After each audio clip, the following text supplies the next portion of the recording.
ఏలూరు జిల్లా కేఆర్ పురం ఐటీడీఏలో పోలవరం నియోజకవర్గంలోని 7 మండలాల అధికారులతో వికసిత్ స్వచ్ఛాంధ్ర విజన్ 2047పై పోలవరం ఎమ్మెల్యే చిర్రి బాలరాజు సమీక్ష సమావేశం నిర్వహించారు. 7 మండలాల అభివృద్ధిపై చర్చించారు.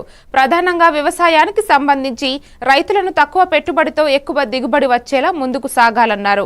వేస్ట్ మేనేజ్మెంట్ కు సంబంధించి ప్రత్యేక చర్యలు తీసుకోవాలని ఎమ్మెల్యే పేర్కొన్నారు.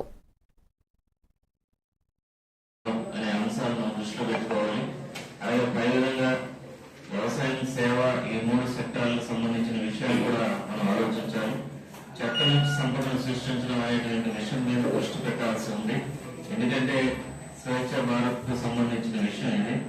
కాబట్టి ఎస్డబ్ల్యూపీసీ షెడ్స్ అనేది కేవలం పేరుకు మాత్రమే పైకి చూపిస్తూ ఉండకుండా ఖచ్చితంగా దాన్ని సరైన విధంగా వాడుతూ సంపదను సృష్టించే దిశగా మనం స్వేచ్ఛ భారత్ దృష్టిలో కూడా దీన్ని చూడాలి. అలాగే సోలార్ ప్యానల్స్, సోలార్ బార్స్ కి సంబంధించి రైతులకి అవగాహన కార్యక్రమాలు ఏర్పాటు చేసుకుని వాళ్ళు ఎంతమంది సానుకూలంగా ఉన్నారనే విషయాన్ని ఖచ్చితంగా తీసుకోవాలి. అలాగే నియోజకవర్గాల్లో విజన్ టీమ్ అనేది మండలాలకు ఫీల్డ్ వర్కర్స్ వస్తారు. ఇది సంబంధించి సహాయ శాఖలకు కావాల్సినటువంటి డైరెక్టర్స్ వస్తారు. ఇది సంబంధించి